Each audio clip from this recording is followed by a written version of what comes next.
इस बार की जो वीडियो है वो सिर्फ मेरे बारे में नहीं है।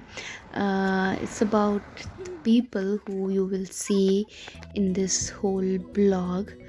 Mostly it is about this small child. His name is Dion and he's from Kerala. He recently came here with his father because his mother is here, and the most common thing between all of us is the language barrier. You will Huh? see it How here. many years old you You will are? listen it actually. 5? No. How old are you? How old are you? I am fighting. What? Huh? I'm fine, thank you. He said that. How He's 5 years old, right? 5 years. Yeah. How So old are you? I am fighting you. No, how old are you? I'm 5. नहीं बहन, उसने respond किया था वो वाली ने। वाला नहीं है. ओह अच्छा, इंग्लिश में लैंग्वेज बैरियर हो रहा है इधर तो। यहाँ से पीछे। सो अभी जो डियॉन को मैंने पूछा था, मैंने उसको पूछा कि how old is he, but उसको लगा कि हम उसको पूछ रहे हैं हाउ इज़ ही। तो यहाँ पे अगर कोई भी मतलब नॉर्मल जो नेटिव लोग हैं यहाँ के, वो एक दूसरे को जैसे हम लोग पूछते हैं ना इंडिया में कि कैसे हो, क्या चल रहा है, और वक्त सब बोलते हैं ठीक ठाक, सब बढ़िया, हाँ जी सब बढ़िया। तो वैसे यहाँ पे लोग पूछते हैं हाउ यू डूइंग, एंड हम मतलब यहाँ के लोग नॉर्मली रिप्लाई करते हैं आई एम फाइन थैंक यू। तो उसको लग रहा था कि हम उसको पूछ रहे हैं how are you, and that's why he said I am fine thank you. और मतलब उसको इंग्लिश नहीं आती अच्छे से और अभी हिंदी भी नहीं आती, तो जब वो मेरे साथ होता है तो उसको बहुत बड़ा लैंग्वेज बैरियर होता है। बट फॉर्चुनेटली संगीता इस बार साथ में थी तो उसको हिंदी बहुत अच्छे से आती है। उसकी मम्मी को हिंदी नहीं आती है, सिर्फ इंग्लिश आती है। तो when he is alone with me then he has difficulty. He is going to school, but वहाँ पे भी उसको थोड़ा सा आई थिंक अंडरस्टैंडिंग में डिफ़िकल्टी होती है। इनफैक्ट हम बड़े हैं और जब से हम यहाँ आए हैं हमें भी मतलब कम्युनिकेट करने में बहुत डिफ़िकल्टी होती है।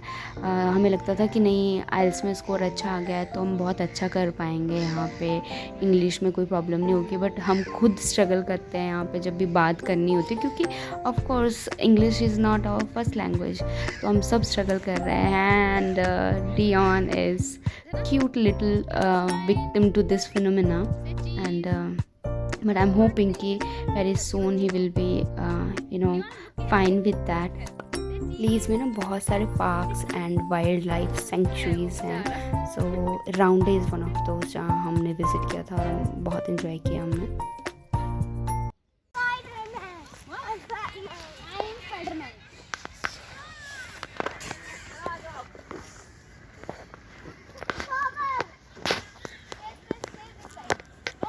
जब मैं दिल्ली में थी ना तो मुझे ऐसा लगता था कि नहीं मैं अच्छी इंग्लिश बोल लेती हूँ और मैं आइल्स के लिए प्रिपेयर कर रही थी। तो मुझे ऐसा था कि जहाँ मुझे मौका मिलता था, जिसके साथ मुझे मौका मिलता था इंग्लिश बोलने का, मैं वहाँ स्टार्ट हो जाती थी।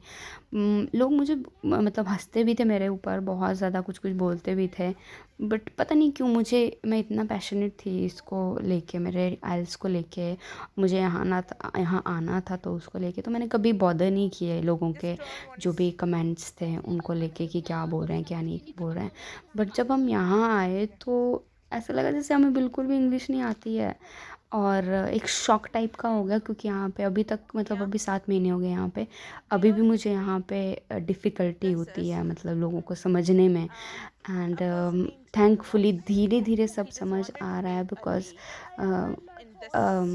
अभी क्योंकि हम समझने लग जाते हैं ना लोगों के जेस्चर्स या फिर लोग कैसे बोलेंगे। तो it was like completely different than what I had expected कि कैसे होगा कैसे नहीं होगा। And now when Dion is here and I see him struggling with same things, I relate with him completely, and my heart melts down whenever I see him struggling when he's with me, because he can't speak like I can't speak Malayalam and he can't speak English well, and his mother is also not like fluent in Hindi.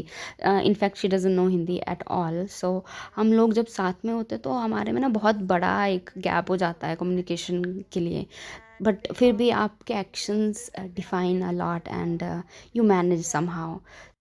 जब मैं ये videos जो है मतलब ये clips shoot कर रहे होते हैं ना तो डिफ़िकल्ट हो जाता है इस तरीके से डब डब करना या फिर कोई भी अपनी जो आपकी थॉट्स हैं उनको एक सीक्वेंस में डालना, तो मैं अभी बाद में डब करती हूँ, जब भी मैं पूरी वीडियोस को मतलब पाइल अप करती हूँ और फिर उनको एक अच्छा वीडियो में कन्वर्ट करती हूँ। तो इसीलिए आपको थोड़ा सा अनोइंग लग रहा होगा, but trust me, I have a mindful thing to say here about language only, कि किस तरीके से होना चाहिए, किस तरीके से नहीं होना चाहिए system. So far what I have learned about languages is that the more you speak or the more you practice something, it's not just about language but anything, more you get hold of it, and same is about any language that you're trying to learn as well. तो practice करते रहो, क्योंकि correct तो आपको हर कोई कर ही देगा, मतलब कोई ना कोई आपको करेक्ट कर ही देगा कि आप गलत बोल रहे हो, सही बोल रहे हो, बट जो फ्लुएंसी है उस पर आपको ही काम करना पड़ेगा। तो जितना आप प्रैक्टिस करोगे, जितना आप बोलोगे, उतना आप फ्लुएंट होते जाओगे। एक और जो इम्पॉर्टेंट एस्पेक्ट है learning languages, about learning languages, इसकी हेजिटेंसी। मतलब हम बहुत ज़्यादा वो हो जाते हैं लोगों के ओपिनियन मतलब रिगार्डिंग कंसर्न हो जाते हैं कि लोग हमारे बारे में क्या सोचेंगे। हम उनके जजमेंट के बारे में सोचने लग पड़ते हैं कि यार लोग जज करेंगे हमने बोलना स्टार्ट कर, मतलब अगर हमने इंग्लिश बोलना स्टार्ट कर दिया या फिर कभी भी मतलब किसी के सामने कुछ भी ऐसे कोई भी नई चीज़ स्टार्ट करी। मैं खुद मतलब इस चीज़ से मैं बहुत परेशान रही हूँ काफ़ी टाइम तक, और जब मुझे फाइनली एहसास हुआ कि नहीं, मतलब जजमेंट तो हमेशा रहेगी ही रहेगी, आप चाहे आप कितना भी मतलब सही हो जाओ, still you will be judged. और जब ये समझ आया तो मुझे लगा काश यार ये चीज़ पहले समझ आ गई होती। तो काफ़ी लेट हो जाता जब हमें लगता है कि नहीं अभी हमें स्टार्ट करना चाहिए। तो just try not to think about this aspect कि लोग क्या कहेंगे। बोलना आसान है वैसे कि हम ना सोचें लोग क्या कहेंगे, बट इसको प्रैक्टिस में लाना बहुत मुश्किल है। बट अगर आप ठान लो तो मुश्किल नहीं है, टू बी ऑनेस्ट।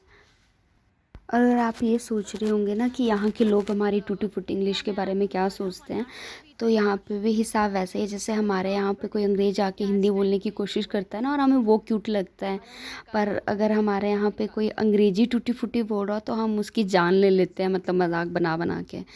तो यहाँ पे भी उनको मतलब जब हम टूटी फूटी इंग्लिश बोलते हैं तो मतलब वो मजाक नहीं बनाते हैं, मतलब वो सपोर्ट करते हैं कि नहीं ठीक है। उनको ऐसा लगता है कि इंग्लिश हमारी लैंग्वेज नहीं है, बट स्टिल हम ट्राई करते हैं तो वो कोऑपरेट करते हैं, वो समझ आते हैं अनटिल अनलेस मतलब आप बहुत ही डिज़ास्ट्रस इंग्लिश ना बोल रहे हो तो अदरवाइज़ उसके अलावा मतलब काफ़ी सपोर्टिव है यहाँ पे लोग इंग्लिश या फिर कोई भी चीज़ के लिए। तो वीडियो के एंड में मैं यही बोलना चाहूँगी कि अगर आप उन लोगों में से हैं जो अंग्रेजी स्कूल में जा रहे हैं या फिर अपने बच्चों को अंग्रेजी स्कूल में पढ़ा रहे हैं, हमारे यहाँ ना प्राइवेट स्कूल्स को एक्चुअली अंग्रेजी स्कूल बोलते हैं, तो अगर आप वहाँ पे जा रहे हो या अपने बच्चों को भेज रहे हो तो उनको भेजना या वहाँ पे जाना ही काफ़ी नहीं है। और स्पेशली आप इस चीज़ के लिए जाते हो कि आपके मतलब अंग्रेजी ठीक हो जाए या फिर आपके लैंग्वेज सही हो जाए, उसको प्रैक्टिस में लाना बहुत ज़रूरी है।